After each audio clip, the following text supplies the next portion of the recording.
I'm Mara Webster with In Creative Company, and today I'm thrilled to be talking about the movie Poolman. We are joined today by actor, director, producer, and co-writer Chris Pine, along with cast members Danny DeVito, DeWanda Wise, and Jennifer Jason Leigh. And Chris, in starting with you, I mean, at the core, you're telling this story about, a central character who's feeling incredibly lost in his place in the world and an epidemic of loneliness. And you've done so kind of paying homage to things like film noir, and also screwball comedy and cinematic history with like a really beautiful sense of nostalgia. And I was interested in the journey of making this film, how you figured out that amalgamation of tones.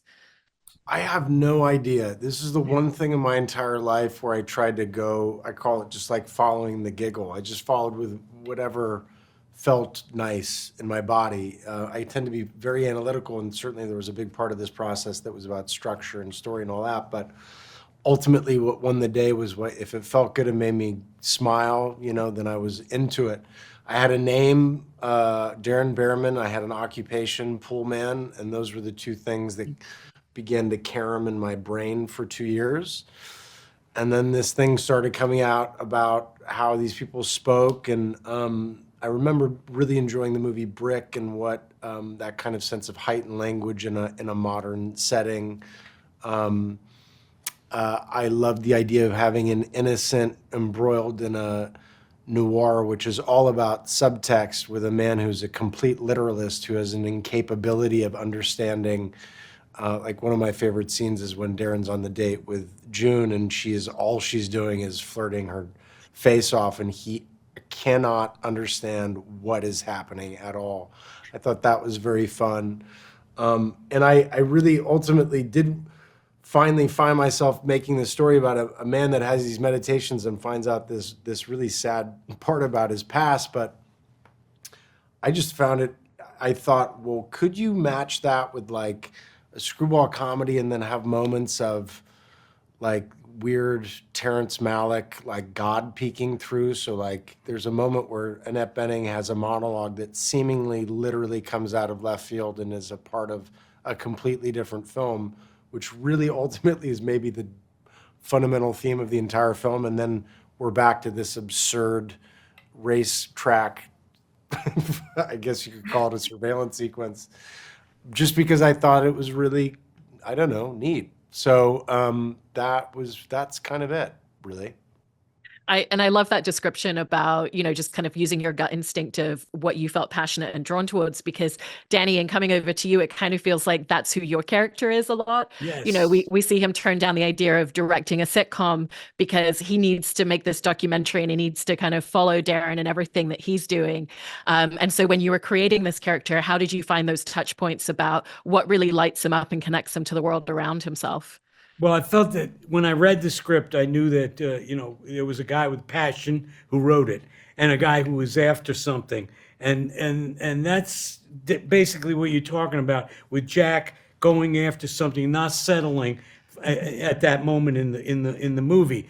The exciting thing was that you had a script that was off the charts, that was very much like unique in many ways, and you have somebody like Chris who's I've known for many years, was very passionate about his work. Very, as he said, he's very thoughtful about it, but free as well. So that was one of the great things for us. And I think everybody in the cast will attest to the fact that he allowed us to have the freedom to make choices and to go places, which is always challenging, but comfortable, and makes for the family unit, which is what the movie is about.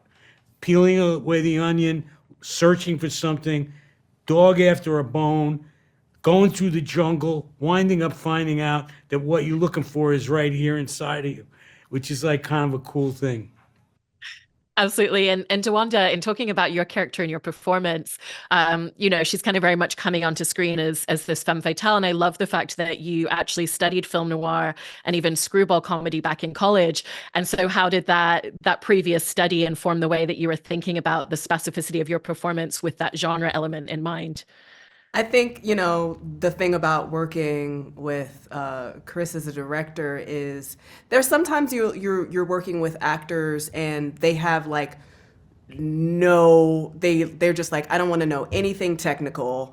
You know what I mean? They're like, I just want to be in the moment. The camera has to catch the performance kind of thing. And then there are actors you're working with who really have a very strong understanding and interdepartmental understanding of storytelling. Like Chris is a filmmaker, you know what I mean?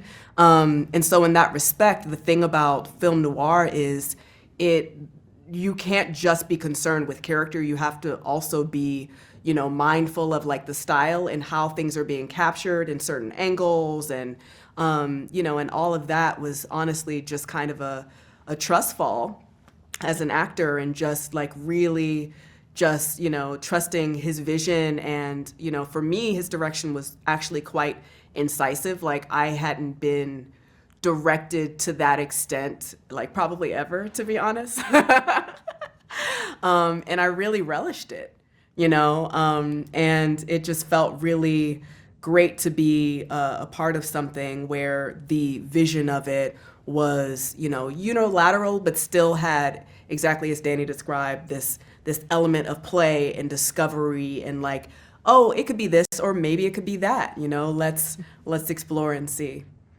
I love that you had that experience. And Jennifer, in talking about your character, Susan, when we first meet her, she's in a relationship with Darren, but she's constantly saying out loud, "You never listen to me." And he obviously doesn't hear her saying, "You don't listen to me." And then all of a sudden, when Wayne comes along, it feels like he kind of takes the time for her that she's been needing, but not getting. And so how did you want things to shift and change a little bit for her once she does have someone that gives her that space for herself? Well, you mean once she's with Wayne? Yeah. Wayne, who we don't really know what Wayne does for sure. Sure, Wayne's homeless. Yeah, that's what I discovered when we were shooting. But yeah, I think with, Wayne loves her, and she's someone who's like had a lot of dreams coming to LA, and the dreams keep shifting because they don't happen. But she's an optimist, forever optimist, and so the dream shifts and it becomes something else, and then that's the dream, and then that doesn't happen, and then so now we're at Wayne. But he has got a good lap to sit on. He's very cozy. They go to Paris. They go to Paris. That's a big deal. That's a big deal. It's a big deal. Yeah.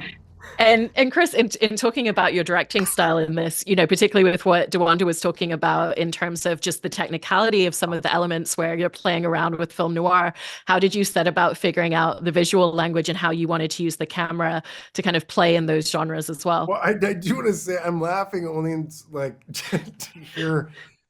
There's certain, like, when I remember doing rehearsals and Annette, was asking me, like, where does her character come from? I'm like, oh my God, I have to, like, oh, right, this stuff. And I'm like, and then you start playing improv and about forgetting that, that actors, yes, oftentimes need to have the why and wherefore of their characters. But I just do want to say something about artifice, like, we play in a game where the kind of, ever since, like, the method being real and authentic, everybody has a real Jones for that. That's like a thing, and I think that's great, and truthful moments on screen, all that.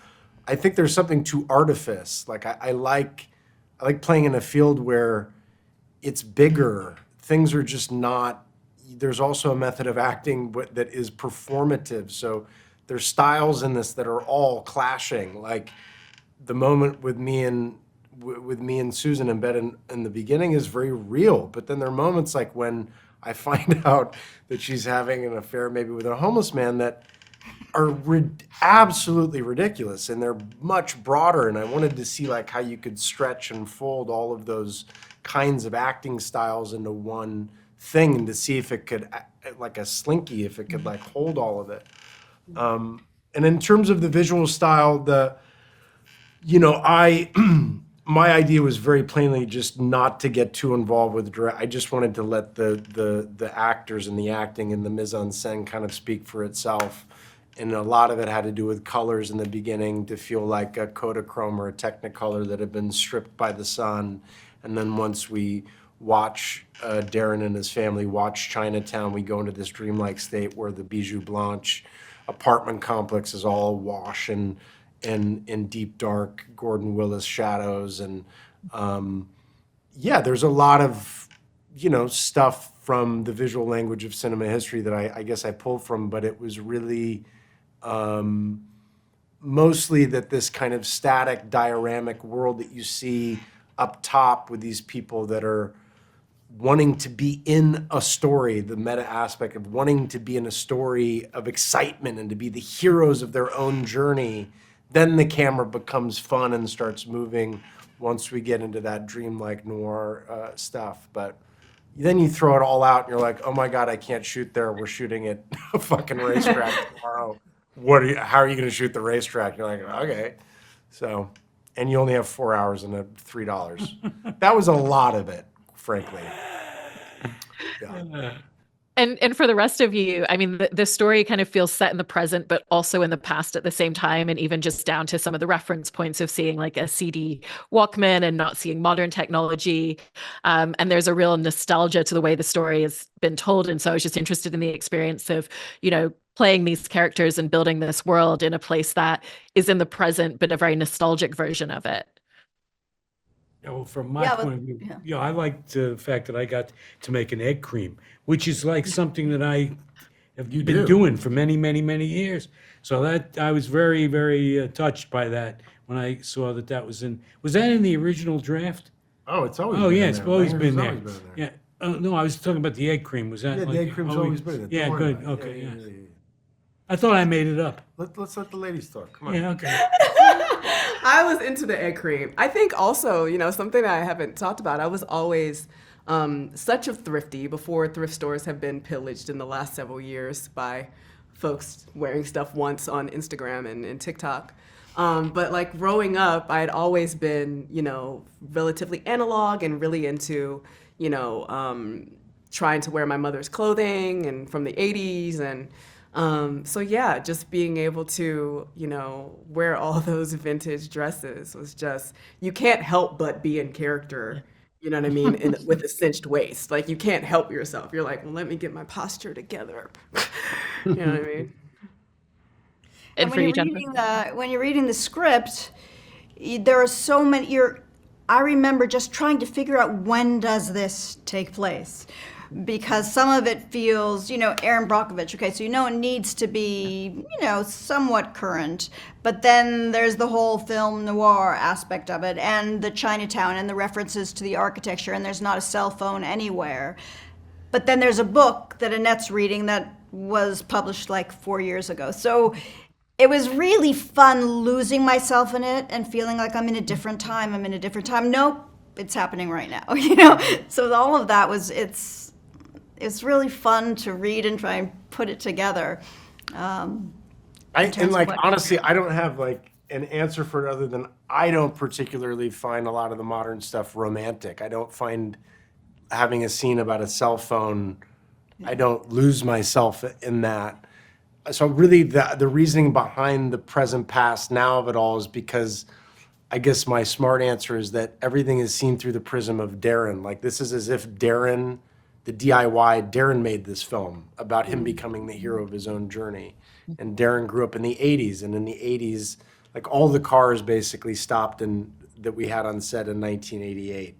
I was 8 years old. It's just because that was a very formative part of my life. And I find from shooting on the film to the lenses we used, I felt like the lenses are what lenses and film used to do to actors' faces, which make them romantic. Now, like you see every pore on a face, and it's like, come on, man. I see that on my phone. This is like all the lines are soft and they're just glorious. Like, I don't know. It makes me feel like it's this other Saturn alien world that I want to jump into. And that it looks really beautiful with that. Yeah. And Danny, in talking a little bit about the relationship that you wanted Jack to have with Darren as a character, I feel like there's a lot of alignment in them because they're both characters who really just don't have cynicism about the world around them. And he's so willing to throw himself into the deep end. And it's also this exploration of the family that you create for yourself in the world. And there's something really parental, but also it's a real friendship at the same time. And so how did you set about finding what that looked like? Well, the balance is in the script. I mean, I feel like the love that Jack and Annette and I have for his character is really right there. It's right in front of your face. We know that we want him to succeed. I have that with Annette. She really has been sticking with me through thick and thin. I am not going to upgrade my equipment. That's one thing for sure. So all of that stuff that I use is like from when you guys weren't even born. So the idea is all of that, all of those layers, plus the fact that you want him to be successful, the Poolman. Now, all I have selfish, things that I really think everything that he does, no matter how ridiculous, is great for my movie. So I want him to do as many outrageous things as possible, and he delivers. Danny was very much like that moment where he gets offered the television show by his agent that's never called him back, and he turns it down. It's because when I was growing up, that was like the dream of my family. If my father could, if he could just get a television show, everything would be solved. So that moment is like a wish fulfillment for my father in the 80s. And the idea that he turns it down, like Annette's reaction is like, are you out of your fucking mind? Yeah. And then to combine that with the fact that I may have just killed a drag queen, there's a whole, it's ludicrous. Like I said, all those things are good for my documentary. And DeWanda, with your character, at the end of the film, we kind of don't necessarily know how much of what she said at any point to Darren is true or not. And she says it wasn't all acting, but we don't know if that's true or that's a lie. And so what was the fun in getting to really kind of play with a character who reveals a lot of things about herself through dialogue, but where you as an actor get to really decide what the truth of her is? I think what struck me in that moment, and Chris might remember this, but I was like, there was a lot happening on set that day. And I was just like Ray Wise was being hilarious. Like everything was happening. Like everyone was there. John Ortiz was there. And I was so neurotic about really capturing that end beat because it struck me as really true, one. And I've always been inspired by Gene Wilder's performance as Willy Wonka. Like it's like common knowledge, I think, common cinematic knowledge that he began that film that way because, then you wouldn't know for the duration of the movie what was true and what was not. And with June, we were really playing with the level of like earnestness to femme fatale. Like there was almost a dial you could play, I think. And, and Chris would have me play some that were like really, I'm upsettingly emotionally available actors. So we were playing ones that were like, felt like, oh, that's a little too real towards like, the more like Faye Dunaway sensibility. Yeah. So yeah, it was just, kind of a playground. And I can't tell you as an actor what I believe was true or what I didn't believe was true. But I think for all of us, for all the performances in this movie, it's a very earnest film. So even I think in the most comedic moments, it was still essential for us in it to believe what we were saying and to, to mean it at the very least at the moment we were saying it. Absolutely. And I love all these details about the experience of making the film. So congratulations on the movie. And thank you so much for talking about it. I appreciate it. Thank you very much. Thank you.